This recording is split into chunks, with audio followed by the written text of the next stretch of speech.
3 দিন চীন সফর শেষে ফিরে এলেন প্রধানমন্ত্রী শেখ হাসিনা। কি পেল এই সফরে বাংলাদেশ, অথবা কি পেল না, এ নিয়ে চলছে চুলচেরা বিশ্লেষণ। আর এসব নিয়েই কথা বলবো আজকের স্টার নিউজ প্লাসে। আপনাদের নিশ্চয়ই মনে আছে 2016 সালে চীনের প্রেসিডেন্ট শি জিনপিং যখন বাংলাদেশ সফরে এসেছিলেন, তখন সম্পর্ককে উন্নীত করা হয়েছিল স্ট্র্যাটেজিক পার্টনারশিপ অফ কোঅপারেশন। আর এবার বাংলাদেশের প্রধানমন্ত্রীর চীন সফরে সেই সম্পর্ককে উন্নীত করা হলো comprehensive strategic partnership of cooperation. এর মানে কি দাঁড়ায়? আমি বিশ্লেষকদের সাথে কথা বলেছি এ নিয়ে। ওনারা বলছেন এইখানে এই যে সম্পর্ক যেটা ছিল এটা আরও গভীর করার একটা প্রয়াস, এবং চীন এবং বাংলাদেশ বিভিন্ন ক্ষেত্রে, অর্থাৎ সম্পর্কের যে নানা দিক আছে, শিক্ষা, স্বাস্থ্য, কৃষি, বাণিজ্য, বিনিয়োগ, সাইবার স্পেস, বিভিন্ন বিষয়ে, এবং এমনকি যেই ডেভেলপমেন্ট বা ইকোনমিক পলিসি, সেসব ব্যাপারেও চীন এবং বাংলাদেশ একসাথে কাজ করবে। এবং তারই একটা প্রতিফলন লক্ষ্য করা যায় এই সফরে। অনেকগুলো এমওইউ স্বাক্ষরিত হলো, যেমন 22টি এমওইউ স্বাক্ষরিত হয়েছে, 7টি অ্যানাউন্সমেন্ট রয়েছে বিভিন্ন প্রজেক্ট নিয়ে। এছাড়া দুই দেশের যেই ব্যবসায়িক গ্রুপ সেখানে গিয়েছিল, তাদের মধ্যে, অর্থাৎ চাইনিজ এবং বাংলাদেশি বিজনেসম্যানদের মধ্যে বা কোম্পানিদের মধ্যে 16টি চুক্তি স্বাক্ষরিত হয়েছে। এবং সেখানে একটা কমিটমেন্ট পাওয়া গেছে যে চাইনিজ কোম্পানিগুলো বাংলাদেশে $500 মিলিয়ন বেশি বিনিয়োগ করবে। বিশ্লেষকরা বলছেন যে এটি দুই দেশের সম্পর্কে এক ধরনের নতুন মাত্রা যোগ করেছে। চীন সফরের আগে বিভিন্ন কূটনৈতিক সূত্রগুলো জানাচ্ছিল যে বাংলাদেশ চীনের কাছ থেকে $5 বিলিয়ন সমমূল্যর ইউএন চায়, এবং সেটার কারণ হচ্ছে যে বাংলাদেশের যে রিজার্ভ সংকট কিছুটা রয়েছে, সেই ক্ষেত্রে যাতে ইম্পোর্টার এক্সপোর্টাররা সুবিধা পায়। তবে আমরা এই যে ভিজিটে দেখলাম যে সেই ধরনের কোনো অ্যাগ্রিমেন্ট কিন্তু স্বাক্ষর হয়নি। চীনের পক্ষ থেকে 1 বিলিয়ন ইউয়ানের একটা কমিটমেন্ট পাওয়া গেছে, তারা অ্যানাউন্স করেছে সেটা তারা বাংলাদেশকে দিবে। এখন প্রশ্ন হলো যে $5 বিলিয়ন সমমূল্যের যে ইউএন, সেটা চায়না বাংলাদেশকে কেন দিল না, বা এই সম্পর্কিত কোনো চুক্তি স্বাক্ষরিত হলো না। চীন থেকে যে ঘোষণা এসছে যে 1 বিলিয়ন ইউএন সমমূল্যের অর্থ তারা বাংলাদেশকে দিবে, যেটা আসলে যেই প্রত্যাশা ছিল তার চেয়ে অনেক কম। বিশ্লেষকরা বলছেন যে এটা এমন হতে পারে যে চাইনিজ প্রেসিডেন্ট শি জিনপিং কিন্তু তার কথায়, প্রধানমন্ত্রীর সাথে তার সভায় একটি কথা বলেছেন যে তারা বাংলাদেশকে ইকোনমিক ক্ষেত্রে সহায়তা কন্টিনিউ করবে, এবং সেখানে প্রয়োজনে গ্রান্ট, কনসেশনাল লোন বা কমার্শিয়াল যে লোন, সেগুলো দিবে। সেই লক্ষ্যে চীনের এবং বাংলাদেশের একটি যৌথ টেকনিক্যাল কমিটি কাজ করবে, এবং তারা অ্যাসেস করে দেখবে যে ঠিক কোন কোন জায়গায় আসলে বাংলাদেশের ইনভেস্টমেন্ট প্রয়োজন বা অর্থের প্রয়োজন।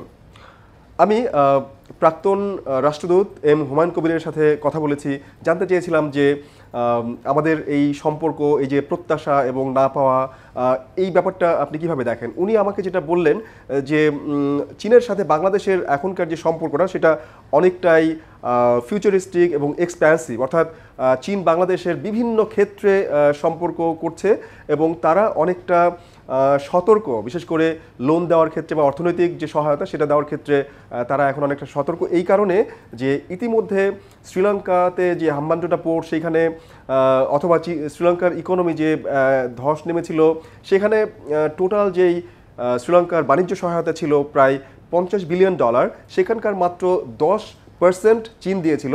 তা সত্ত্বেও কিন্তু চীনের দিকে এক ধরনের দোষারোপ গেছে যে চীনের ঋণের কারণে শ্রীলঙ্কার ডেট ট্র্যাপে পড়েছে।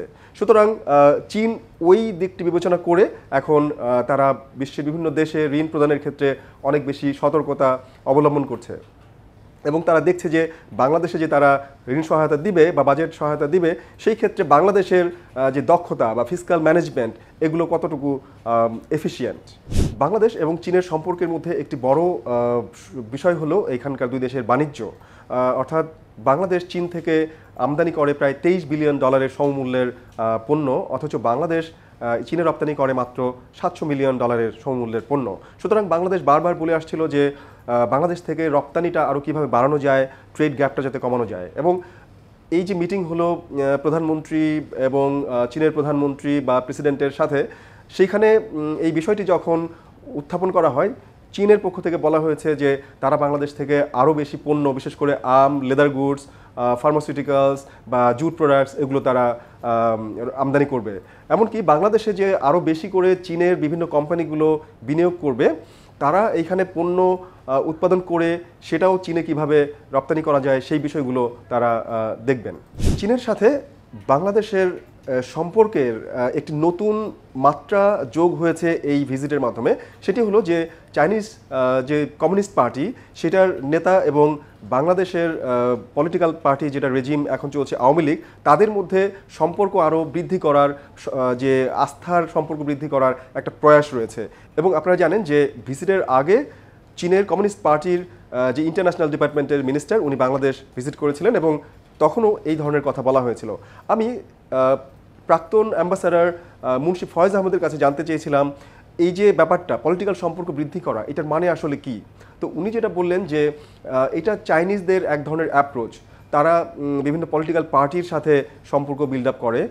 ইতিপূর্বে তারা বাংলাদেশের উভয় পার্টি, যেমন আপনার বিএনপি বা আওয়ামী লীগ, উভয়ের সাথেই এক ধরনের সম্পর্ক তারা মেনটেন করছিল। কিন্তু এখন যেহেতু আওয়ামী লীগ অনেক দিন ক্ষমতায় আছে এবং তারা এই সম্পর্কটা বৃদ্ধি করতে চায় যেন তাদের যে পলিসি বা প্ল্যান বা এজেন্ডা যেটা রয়েছে বাংলাদেশ বা বাংলাদেশকে ঘিরে এই অঞ্চলে যেই তাদের এজেন্ডা, সেটা বাস্তবায়ন করার ক্ষেত্রে সেটা অনেক গুরুত্বপূর্ণ ভূমিকা পালন করবে।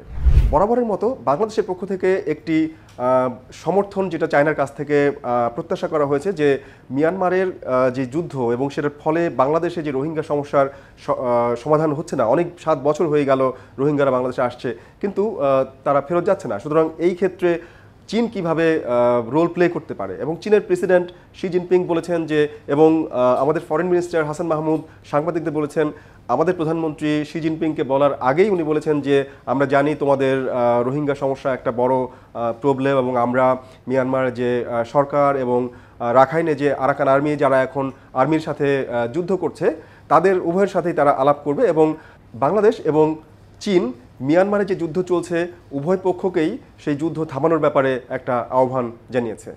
প্রধানমন্ত্রী শেখ হাসিনার চায়না ভিজিটের আগে একটি গুঞ্জন ছিল যে প্রধানমন্ত্রী ভারত সফরের 15 দিনের মাথায় চীন সফরে গেলেন। সুতরাং এইটা দুই দেশের মধ্যকার যে একটি সম্পর্ক, বাংলাদেশ একটা ব্যালেন্সিং পলিসি নিয়েছে এবং সেটার কারণেই এই সফরটা হয়েছে। তো এই ব্যাপারে আমি বিশ্লেষকদের কাছে জানতে চেয়েছি। ওনারা বলেছেন যে দেখুন, বাংলাদেশের যে পররাষ্ট্রনীতি রয়েছে, সবার সাথে বন্ধুত্বপূর্ণ সম্পর্ক, সেটা তো একটা ব্যাপার অবশ্যই আছে, কিন্তু দেখতে হবে যে বাংলাদেশ এখন কিন্তু এলডিসি গ্র্যাজুয়েশনের দিকে যাচ্ছে। 2026 সালে বাংলাদেশ যে বিভিন্ন ট্রেড বেনিফিটস সেগুলো থেকে বঞ্চিত হবে, যার ফলে এখন বাংলাদেশকে বিভিন্ন ধরনের উদ্যোগ নিতে হবে। এখানে ব্যবসা বাণিজ্য কীভাবে বাড়ানো যায় এবং আরও কম্পিটিটিভ কীভাবে হওয়া যায়, টেকনোলজির যে ব্যবহার সেটা কীভাবে করা যায়, সেই বিষয়গুলো দেখতে হবে। এবং তার প্রেক্ষাপটে চীনের এই ভিজিটটা খুবই গুরুত্বপূর্ণ, যাতে এখানে বাংলাদেশের বিনিয়োগ অনেক বৃদ্ধি পায় এবং আমাদের অনেক ধরনের পণ্য আমরা তৈরি করতে পারি এবং এক্সপোর্ট করতে পারি। আমি বিশ্লেষকদের কাছে জানতে চেয়েছি যে তাহলে বাংলাদেশের এই মুহূর্তে কী ধরনের পলিসি নেওয়া উচিত। ওনারা যেটা বলছেন যে বাংলাদেশকে যে ইন্টারনাল অর্থাৎ অভ্যন্তরীণ যে কিছু প্রবলেম রয়েছে, যেমন আপনার বিনিয়োগের পরিবেশের যে চ্যালেঞ্জ রয়েছে, তারপরে আপনার এইখানে দুর্নীতির বিষয়গুলো রয়েছে, ফিসক্যাল ম্যানেজমেন্টের যে বিষয়গুলো রয়েছে, এবং পলিটিক্যাল এক ধরনের কনসেনসাস অর্থাৎ অ্যাক্রস দ্য বোর্ড বিভিন্ন পলিটিক্যাল পার্টির মধ্যে যে একটা ফরেন পলিসির ক্ষেত্রে একটা ঐক্যমত্য, এই জিনিসগুলো বাংলাদেশকে ঠিক করতে হবে। তাহলেই এই যে এখনকার যে একটা মাল্টিপোলার বা ট্রাইপোলার ওয়ার্ল্ড যেটা আছে, সেই পরিস্থিতিতে আমরা নিজেদের জাতীয় স্বার্থ রক্ষা করতে পারবো।